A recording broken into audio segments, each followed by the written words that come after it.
Hi everyone, I'm going to carry on reading Who Let the Gods Out by Maz Evans this evening, and we're up to chapter 18, which is called An Old Fiend. So here we go. Until very recently, life had been a blast for Hypnos, the demon of sleep. In fact, several lives had been a blast as he was now enjoying his 29th incarnation. Blessed, as all demons were, with the ability to dissemble into any shape at will, for the past 2,000 years the demon of sleep had enjoyed making history and money as some of the world's most notorious characters. Emperor Nero, Genghis Khan, Napoleon, Rasputin, Al Capone, Hypnos had been them all, dying when he had had enough and reincarnating in a new guise. With the Zodiac Council unaware that he was still alive, Hypnos was free from the sacred code and able to do as he pleased. Life was a game, and Hypnos was the winner. Nothing mattered to Hypnos more than winning. The moment his father, Erebus, had robbed him of his destiny as king of the demons, Hypnos had become obsessed with beating Thanatos. The deal with Zeus had made his yellow bloodshot eyes dance with vengeful glee. Indeed, his victory over his brother had excited Hypnos so much that he hadn't been able to sleep for 2,000 years.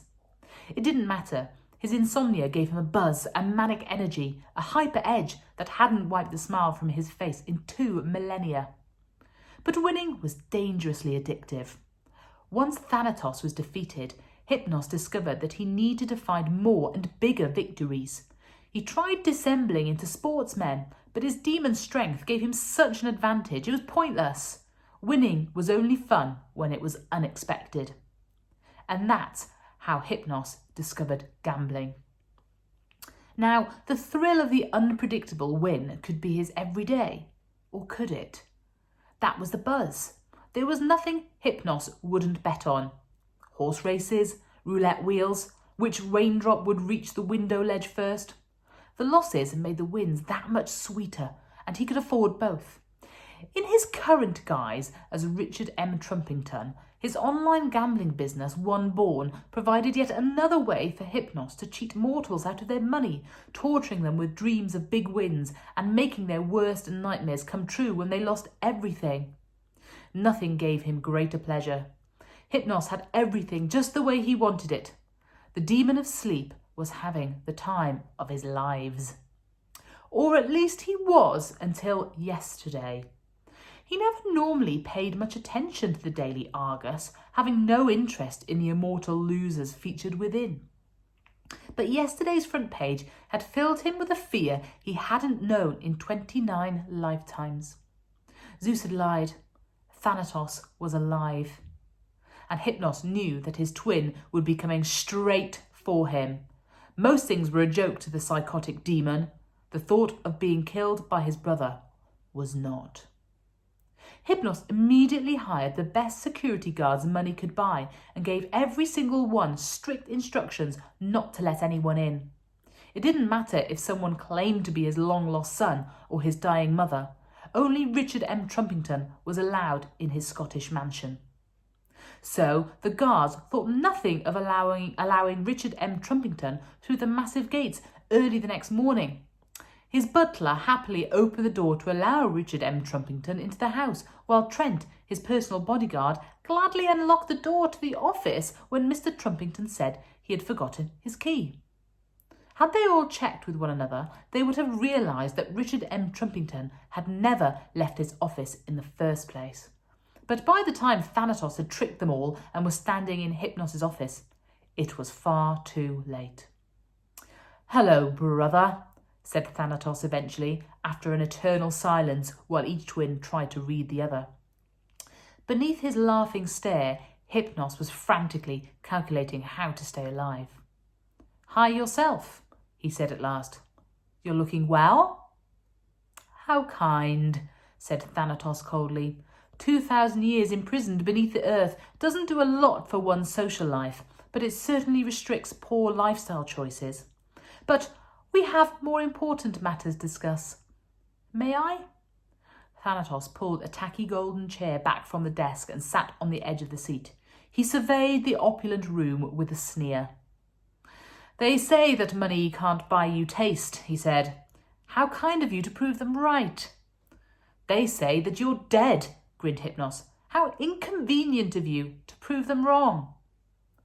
The two brothers stared intensely at each other. So how are you? Hypnos inquired. Can't complain, said Thanatos, although perhaps I can. It's not every day you are betrayed by your own twin brother. Yeah, about that, smiled Hypnos cheekily. If I hadn't accepted Zeus's deal, one of the other demons probably would have done. Seemed a shame to let the Chaos Stones leave the family. Where are they? Roared Thanatos, jumping out of the gold chair, sending it clattering across the room. Tell me, or I'll kill you this second. If I tell you, you'll kill me that second, said Hypnos, his wild stare challenging his brother. Maybe Hypnos could blink, maybe he couldn't. No one had ever kept their eyes open long enough to find out. I'm going to count to 1, said Thanatos. You haven't thought this through, chirped the Demon of Sleep, his eyes as wide as his laughing mouth.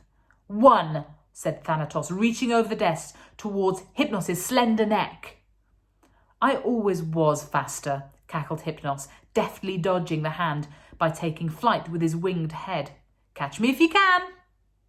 Thanatos lunged repeatedly over the desk, trying to grab his brother, who taunted him by flying away with split-second timing. Too slow, laughed Hypnos. You've lost your... The remaining words were knocked out of Hypnos' smug face as Thanatos landed a colossal punch on his cheek.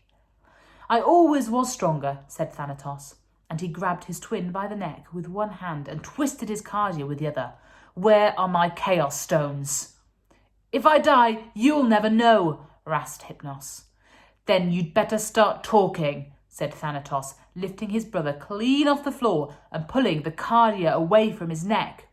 I know something you don't know, sang Hypnos, his eyes still laughing despite his face turning a fearful shade of puce.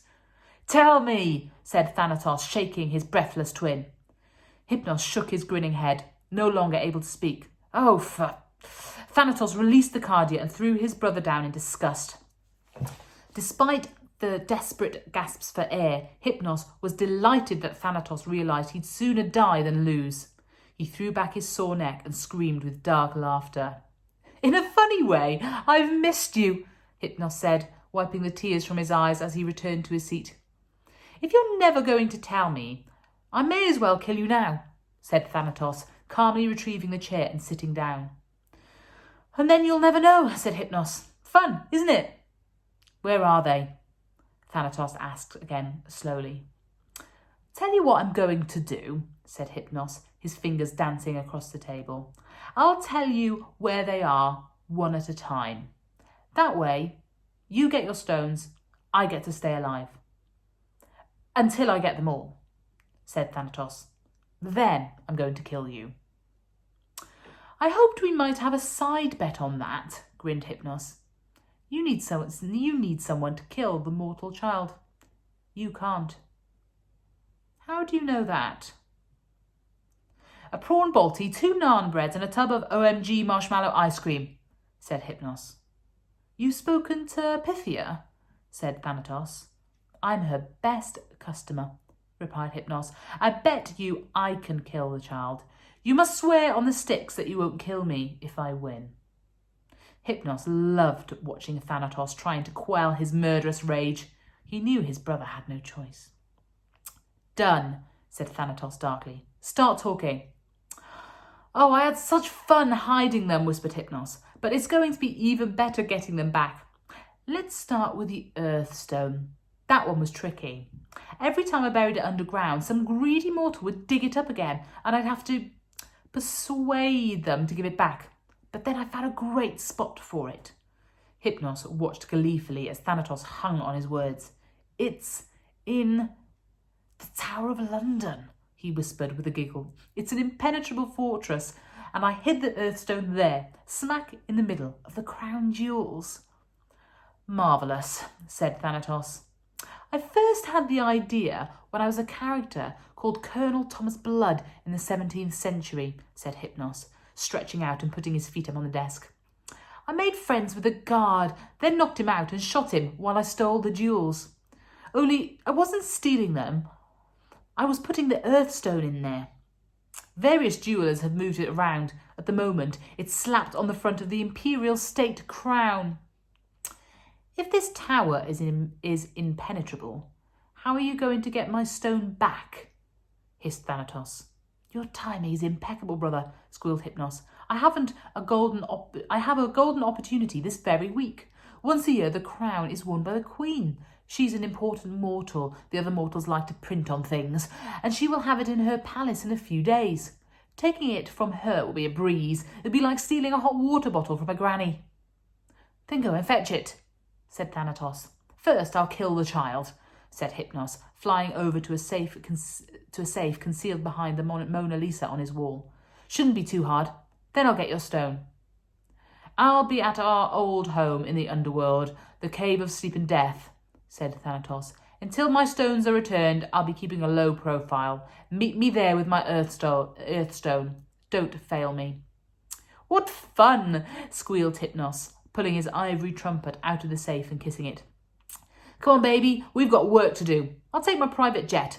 The boy will be resting in peace in no time. He'd better be, said Thanatos. Have a nice day, sir, said Trent, the bodyguard, as Thanatos swept past him, disguised once again as Richard M. Trumpington. Have a nice day, sir, said Trent again, as a second Richard M. Trumpington raced out of the office, looking exactly like the first. Trent removed his shades and wiped his eyes. He'd been guarding the office all night. Clearly he'd needed a coffee. He closed the door on an empty room, or at least it appeared to be empty. In his paranoia about who might enter his office, Hypnos hadn't given any thought to what might already be inside it. Had he paid closer attention, Hypnos might have noticed that amongst the expensive bric-a-brac, a new, especially good-looking jewel-encrusted Grecian urn had appeared the night before. And had he looked more closely still, he would have observed that the large handles on the side of the urn looked remarkably like a big pair of ears, flapping around to hear what might be said.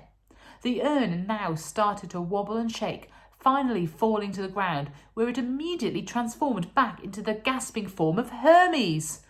Shut up, he whispered. The Earthstone, Elliot, everything. I'm not even joking. Where's my eye god? I got to call home. Hermes delved into his bag and groped around its bottomless depths. He pulled out a sock, a chandelier, a riding saddle and a ferret, but with each desperate grasp he couldn't find his phone. Oh no, mate, anti-Bosch, he hissed. The messenger god recalled his hasty departure from the cowshed. He'd left his eye god on the hay bale. He had no way of contacting the gods, but he needed to warn Elliot right now. Hermes ran to the door to escape the tacky horror of Hypnos' office before transforming into the guise of Richard M. Trumpington. Have a nice day, sir, said Trent to the third identical man to walk out of the room. He rubbed his eyes again. He didn't need a coffee. He needed a doctor. Back on the lowway, Hermes revved his motorbike as hard as it would go. He dodged in and out of traffic, jumping over the occasional cyclist as he careered back towards home farm at the opposite end of the country. Come on, babe, he urged the bike. Let's go. He revved the bike again, but was shocked when it started to decelerate instead. What? Seriously? He said as he came to a shuddering halt in a lay-by. Vehicle registration B05H. Owner Hermes. Category Olympian, boomed the nearest loudspeaker. Libra calculates that this is your third speeding infringement. Your vehicle has been disabled. It's only fair.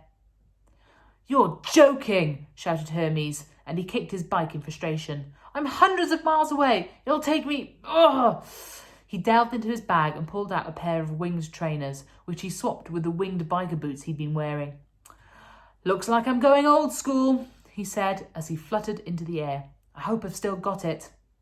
And with a whoosh, Hermes took off, flying back to home farm and Elliot's endangered life. End of chapter 18. I wonder if you'll make it back in time to save Elliot from Hypnos. Tune in tomorrow for chapter 19. Bye.